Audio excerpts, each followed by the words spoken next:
Dan alhamdulillah saya murtad. Seringkali dikatakan orang murtad itu akan terkena azab dari Tuhan. Buktinya apa itu? Anda dilindungi oleh Allah. Oh gampang, saya bilang. Bahwa saya menjadi beragama Buddha kata Allah itu saya yakin itu. Aku yakin. Aku yakin itu yakinnya. Anda memang harus sebagai anak muda seperti saya dulu juga. Pertama kali saya dari keluarga Muslim saya. Dan alhamdulillah saya murtad. Ya, bahkan seringkali dikatakan orang murtad itu akan terkena azab dari Tuhan. Seringkali mengatakan ada lagi di dalam selamat datang di neraka. Ya boleh saja mereka, kita tidak usah tersinggung kalau diperlakukan yang semacam itu. Karena mereka juga mempunyai keyakinan yang berbeda-beda. Pernah suatu saat saya ceramah di UIN di Yogyakarta. Baru saja saya jadi biku. Dari sana mereka tahu saya dari Muslim dan sebagainya. Mereka tanya kepada saya, apa alasannya meninggalkan Islam? Saya katakan tidak pernah masuk Islam toh, karena mulai lahir ya langsung warisannya ya Islam, tidak pernah meninggalkan. Nah, kenapa alasannya? Saya bilang ya itu sudah kehendak Allah Subhanahu Wa Taala. Saya bilang gitu. Kalau Tuhan tidak menghendaki kan katanya tidak bisa. Segala sesuatu itu bisa terjadi karena kehendak Allah gitu. Jadi kalau ada berbuat jahat itu kehendak Allah gitu. Sudah nggak cocok lagi gitu. Terus kemudian mereka suara keras, jangan berlindung di balik hal itu. Buktinya apa itu? Anda dilindungi oleh Allah. Oh gampang, saya bilang. Bahwa saya menjadi beragama Buddha kata Allah itu saya yakin itu. Aku yakin. Aku yakin itu yakinnya. Pertama usia saya juga panjang. Coba video 35 tahun menjelang ulang tahun sudah mati duluan. Terkenal baik budi, kurang apa coba? Teguh, tegar. Saya banyak belajar itu dari kehidupannya video. Yang kedua adalah saya sehat badannya. Saya sudah keliling 37 negara. Orang mana coba yang keliling 37 negara itu? Kemudian yang ketiga, saya dengan keluarga saya rukun. Karena nanti itu saya tidak bisa hadir tanggal 12 di Jakarta karena ulang tahun kakak saya yang ke-90 dan semua adiknya pada hadir semua. Selalu rukun, itu adalah berkah dari Tuhan juga. Jadi tidak agama, jangan pernah percaya dapat kutukan karena Tuhan itu selalu Ar-Rahman dan Ar-Rahim, penuh belas kasih dan kasih sayang, dan tidak ada ciri-ciri yang yang negatif. Dan itu dari bapak saya katakan begitu waktu saya mengatakan dia sudah tahu bau-baunya saya banyak keberagaman muda. Dia mengatakan tidak apa-apa. Yang penting adalah kamu harus lebih baik daripada semula. Artinya baik itu apa? Terutama dengan keluarga. Kedua adalah dengan teman-teman semuanya. Harus lebih baik. Setiap hari kita harus lebih baik daripada sebelumnya. Jangan karena makanan harus lebih baik dari kemarin. Waktu saya masih di perusahaan, namanya productivity itu adalah hari ini harus lebih baik dari hari kemarin. Iya Pak, kalau gitu makanannya juga harus lebih baik daripada ya bukan begitu. Dan dari pengalaman sejak saya muda, saya memang terinspirasi sebenarnya dalam buku saya. Saya membuat buku biografi saya. Terinspirasi dari laminya Dalai Lama dari Tibet ke India di Surat Kabar.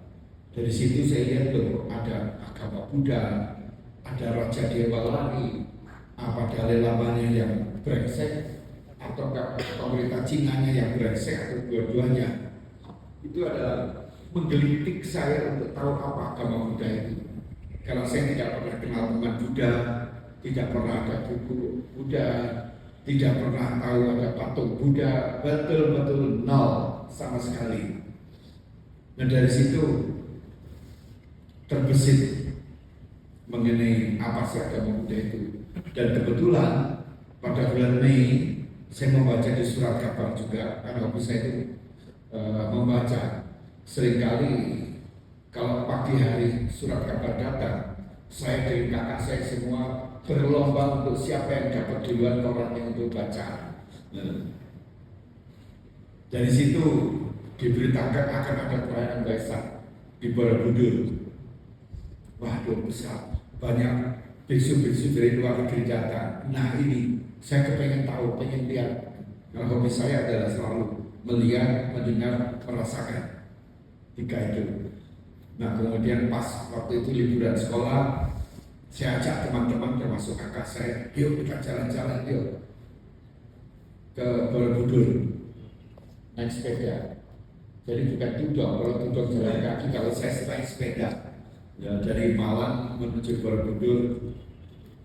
Jadi berapa minggu gitu jalan-jalan. Nah dari sanalah saya melihat apa agama Buddha, bagaimana praktek Buddhisme itu. Dan kebetulan waktu saya masuk ke dalam Candi Mendut, prosesinya sudah berjalan dan saya diberi jubah oleh upasaka yang jaga di sana. Kemudian di depan saya pegang melihat patung Buddha besar sekali, patung Buddha yang terbesar di Asia itu waktu itu. Dan saya menyatakan saya hormat kepada Buddha dan saya coba mempelajari ajaran, hanya dua itu. Udah kita jalan-jalan ngobrol dengan seorang umat dari Makassar di Borobudur, kebetulan di sana juga ya aku indah sekali. Semua memegang lilin, muter dari sana. Kemudian terlihat para biksu sedang meditasi di puncak candi. Di situ sekali lagi saya menghormat. Dan dari situlah maka saya mencoba melihat, mencari sendiri apa agama Buddha itu. Ternyata setelah lulus SMA saya pilih Yogyakarta supaya dekat Borobudur, tapi nggak dapat apa-apa ternyata. Dapatnya pacar aja. Pacar yang nggak jadi, tapi saya jadi biku mesti dengan baiknya. Kemudian saya pindah ke Bandung, dan dari Bandung lah saya mendapatkan guru yang bagus, dulunya juga Muslim. Kalau terlambat sholat dia nangis, lama-lama dia sadar, ini saya beragama kok tertekan ya.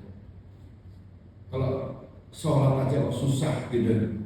Akhirnya beliau mencari mestinya beragama itu adalah yang releasing ya, ikhlas melepas.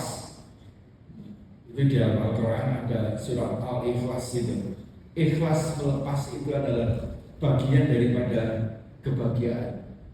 Tidak mudah ikhlas melepas itu. Nah, kalau ada jadi atas silani ikhlas nggak melepas rambutnya itu. Tapi kalau kesalah ikhlas ya. Nah dari sanalah saya dapat pelajaran agama, dan baru 2 tahun beragama Buddha. Dari sana saya ketemu dengan banyak anak muda-muda seumuran juga. Kemudian kita membentuk organisasi pemuda pertama di Indonesia ini, yaitu GPB, Gerakan Pemuda Buddhis Indonesia. Gunanya apa? Ini agama ini begitu indah, begitu bagus, begitu rasional. Kenapa ini tidak abunya saja? Yang ada cuma encing-encing, tok, ceng-ceng, nong-nong, tapi tidak ngerti apa-apa. Bukan ritualnya yang saya pakai. Hanya ritual tetapi tidak ngerti mengenai the teaching. Sesungguhnya yang penting dalam Buddhism itu the teaching, bukan the religion. Gitu. Dan dari situlah kebetulan guru saya itu adalah Pak Karbono, orang Jawa dari Solo tadi, yang mantan beragama Islam. Disitulah kita digembleng.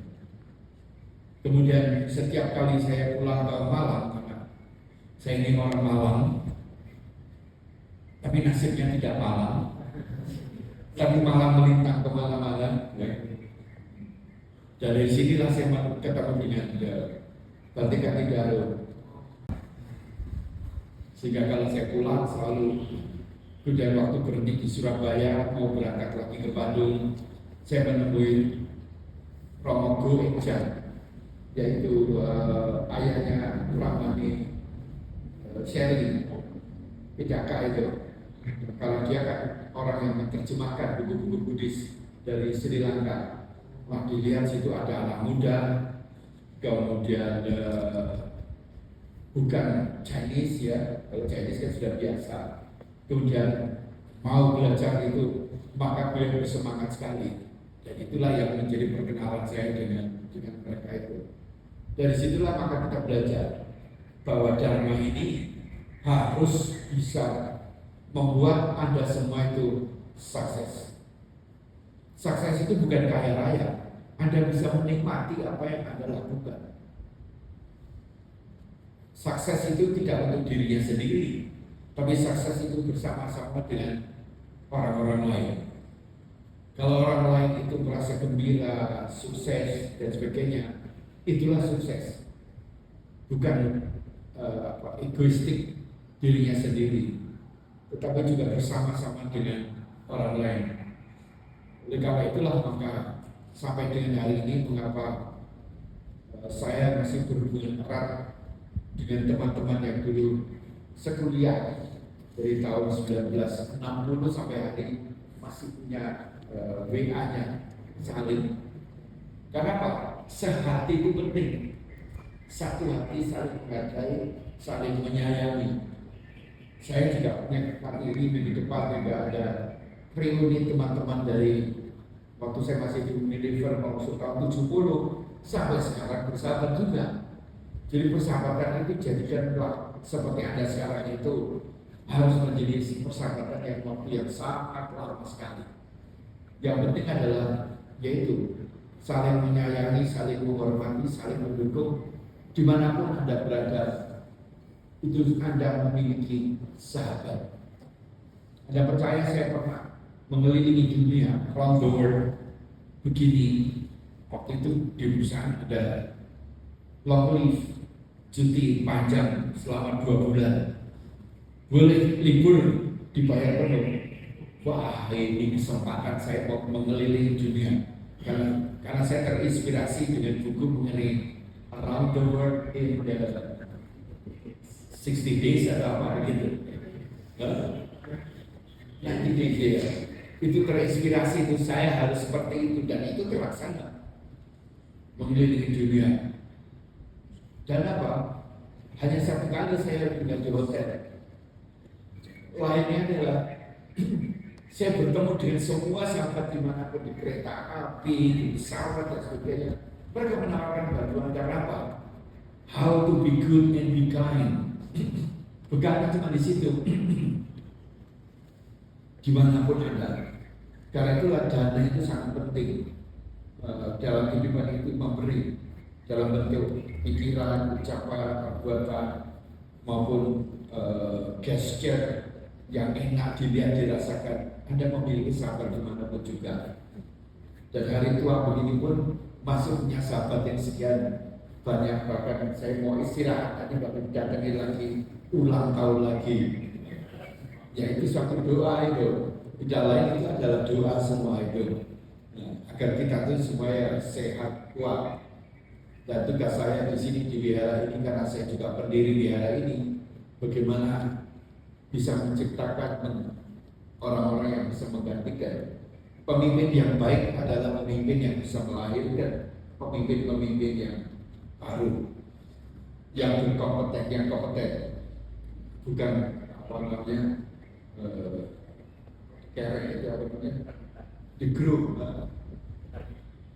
di karbit, di grup. Harus memang lahir dari pengalaman, keterampilan. Kalau di karbit nggak bisa. Sebentar lagi juga perlu juga. Jadilah pemimpin yang memang berasal dari bawah dan juga untuk bawah. Berasal dari bawah naik ke atas. Kalau sudah di atas, ingat yang bawah, yaitu apa? How to make them happy. Manapun Anda bekerja, dimanapun juga, how to make them happy itu penting sekali. Karena setiap orang kalau melihat orang tidak happy, bagaimana Anda bisa membantu dia agar bisa tersenyum kembali, agar bisa bangkit kembali. Itulah dana. Bukan karena ada uangnya, ada barangnya, tetapi spiritualnya adalah bisa bangkit kembali.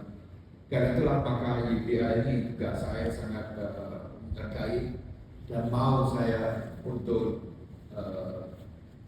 membantu ya, mau menjadi pelindung atau dhamma apa ya namanya, bukan dhamma guidance ya, dhamma leaders atau dhamma advisor ya. Kalau sekarang lagi ditanya oleh Kementerian Agama, ini organisasi apa ya? Ya kemarin rapat itu ya, aku juga baca ini kok bingung sekali ini gitu. Karena memang dari awalnya memang kita harus sudah, terutama pemuda. Saya mendapat pesan dari guru saya, dharma itu harus menjadi obat Anda, ahara, makanan yang membuat Anda itu sehat spiritual, otomatis sehat fisikal.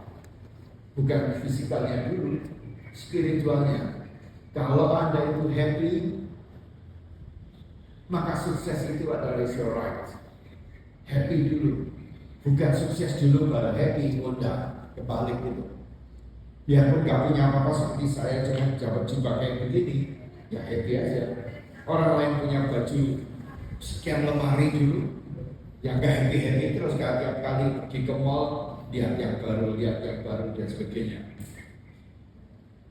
Jadi ini adalah dharma, ini harus menjadi ahara, menjadi makanan spiritual yang membuat Anda dan lingkungan Anda itu selalu happy, positive thinking, dan aktif menyantuni orang banyak. Ini sangat penting sekali.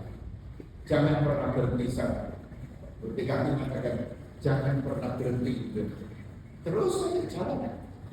Seperti itu dong itu yang di Amerika itu berjalan 3.300 km dari Texas sampai ke Washington DC dalam keadaan panas, hujan, melewati padang pasir, melewati salju yang dingin, jalan terus. Apa yang diharapkan? Ya nothing. Peace walk, yang penting peace. Dia mengharapkan peace, tetapi presidennya make war sampai hancur-hancuran. Ini sangat ironis sekali. Satu menderita untuk cita-cita, yang satu adalah mau berperang juga untuk cita-cita, adalah menghancurkan yang lain. Karena itulah maka dengan organisasi ini, organisasi tidak hanya menjadi suatu wahana tempat Anda berlatih melaksanakan dharma. Dharma itu adalah universal law. Dan saya sangat kagum apa yang diajarkan Sang Buddha. Sebenarnya tidak sektarial. Belakangan memang menjadi sektarial karena pengen dia mempertahankan apa yang ada. Karena mempertahankan yang ada itu jauh kuno juga. Ada juga Buddhism Theravada itu adalah ortodoks. Saya ketemu dengan seorang pendeta ortodoks juga. Saya mengagumi juga mengenai ortodoks. Apa ortodoks itu? Kuno, konvensional, nggak pernah maju. Dia bilang serong. Ortopedi, artinya ilmu mengenai tulang. Manusia kalau nggak punya tulang bagaimana? Melempret bahasa Jawa ada. Sudah goyang-goyang nggak akan kuat begitu. Karena itu ada gunanya tulang belakang, tulang paha, tulang kaki, sofa. Itu menjadi kokoh. Karena itulah maka dimanapun juga akan terjadi deviasi di mana-mana. Bineka itu adalah sesuatu yang sunatullah bahasa Arabnya, sesuatu yang sewajarnya terjadi. Di antara kita aja lihat segini, wajahnya juga beda-beda, beratnya juga beda-beda, kulitnya beda-beda, pandangannya beda, selalu berbeda-beda. Jangan harus dipaksakan menjadi satu, itu pun sangat mudah. Tetapi keindahannya adalah seperti juga bunga-bunga di belakang ini, berbeda-beda tetapi kita tata demikian rupa sehingga menjadi the beauty of the world. Perbedaan itu memperkaya, memperindah lingkungan. Nanti kalau ada yang menikah juga suami istri ya sudah pasti beda, banyak hal. Dan bagaimana menyatukan perbedaan itu sehingga menumbuhkan keindahan. Kalau gagal, terjadilah perceraian, terjadilah pertengkaran, terjadilah kekerasan dalam rumah tangga, dan ujungnya adalah pembunuhan. Karena apa? Gagal memperindah perbedaan-perbedaan yang ada. Nanti Anda kerja di kantor juga menghadapi banyak perbedaan antara karyawan itu, beda-beda semua. Karena itulah bineka tunggal ika ini sangat penting. Ya, tunggalnya ini menjadi satu di dalam perbedaan. Dimanapun Anda pergi,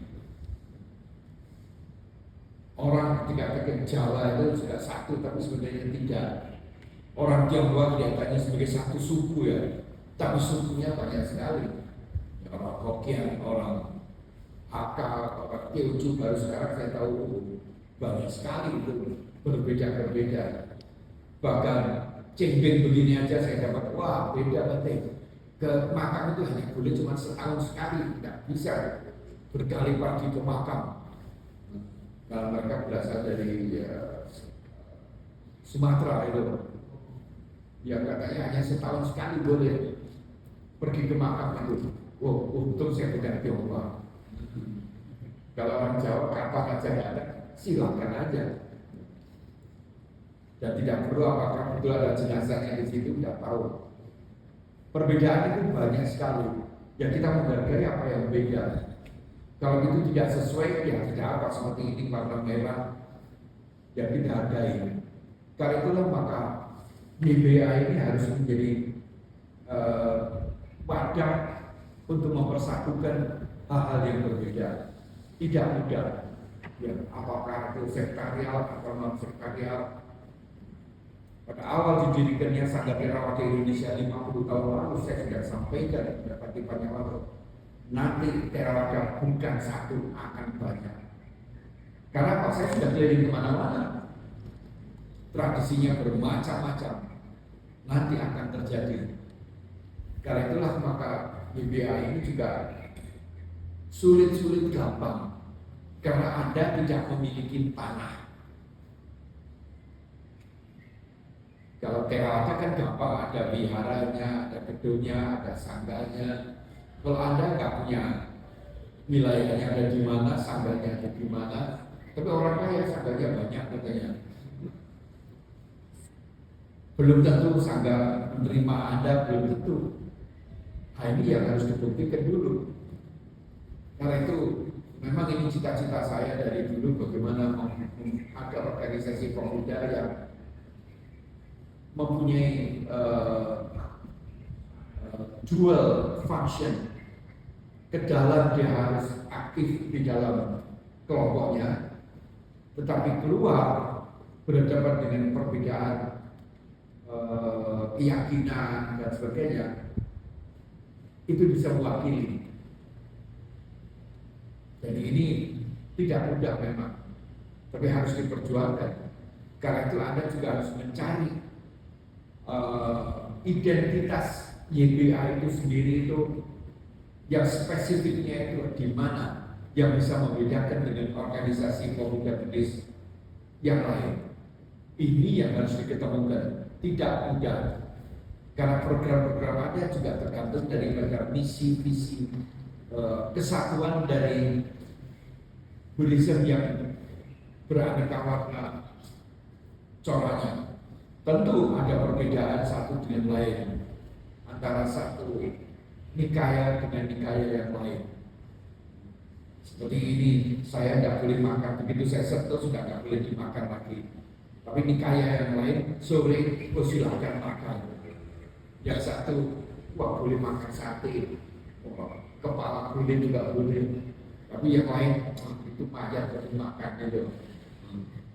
Kan mayat binatang ya, kok dimakan itu.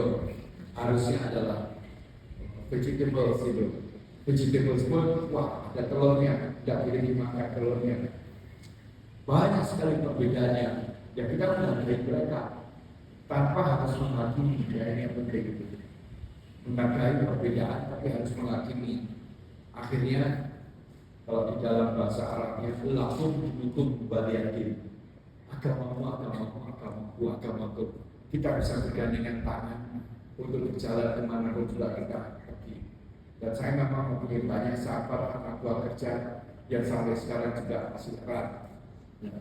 Meskipun di dalam berbeda keyakinan, tetapi dalam persahabatan, di dalam meraih cita-cita itu adalah satu kesatuan sehingga kita memiliki saudara yang sangat banyak dimanapun kita berada. Sukseslah YBA, maju dan be kreatif. Ya, terima kasih.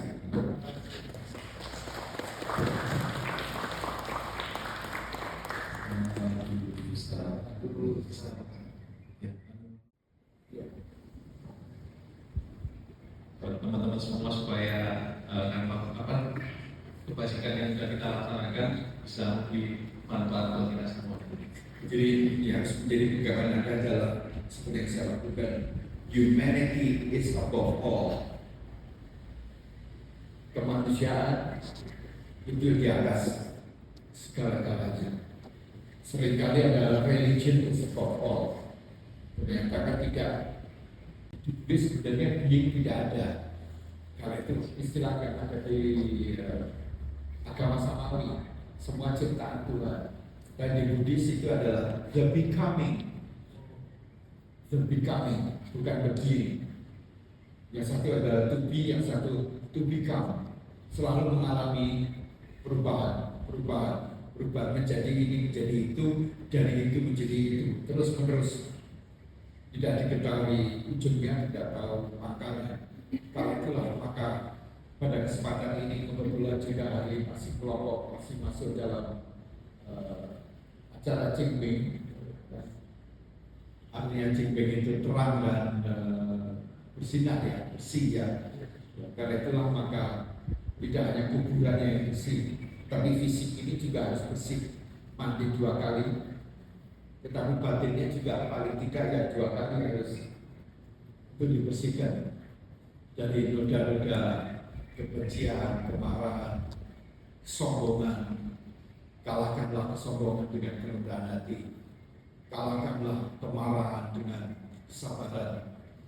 Kalahkanlah kebodohan dengan bijak, ya, dengan kepandaian. Kalau itu bisa dilakukan maka Anda akan accepted by all. All itu termasuk alam ini sendiri akan mendukung Anda dimanapun Anda berada. Karena itu pada kesempatan yang baik ini limpahkanlah kebaikan kebajikan yang Anda lakukan dalam bentuk dana, dalam bentuk sila, dan yang terakhir selama Anda di sini dalam bentuk bawana meditation. Ya. Purify your mind, your emotion, ya. Dan limpahkanlah kepada sanak keluarga yang telah tiada, yang mungkin mereka lahir di alam beta dan membutuhkan kesejukan, kekuatan dari Anda sekalian. Silakan di dalam renungan. Iya wariwa hapura paripuri disagara ewa mewa itu dinan betana mupakapati icitang pakitantung hangki pamewa sami jatuh sapikuri pusang kapal candu pada rasu yata namiju pirasu yata Sampi bio wiwajantu sabaruto winasatu mati bawat wanda baru sudi dikali bawa abiwa dan nasi lisane cangguta percaya macata berkamo dan di ayu wano suka kalan jayando bodhira mole sakyan nan diwandana dewa tuan wijayo wijaya sujaya mangkale apa cekra palang isi pada bimo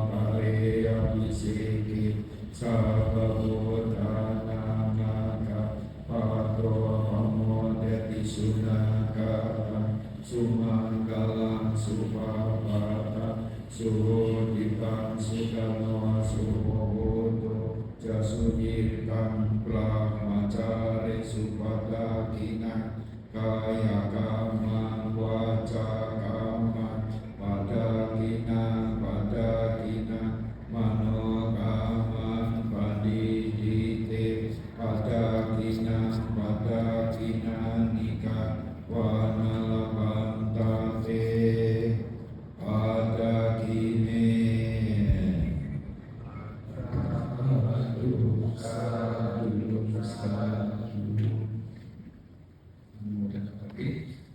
Semoga Bante sehat selalu dan selalu bisa membimbing kita dan bisa beri manfaat untuk kita semua dan semua makhluk.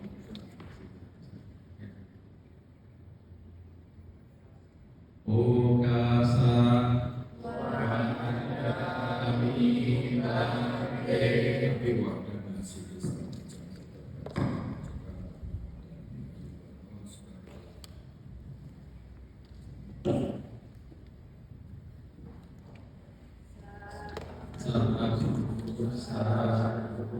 Selamat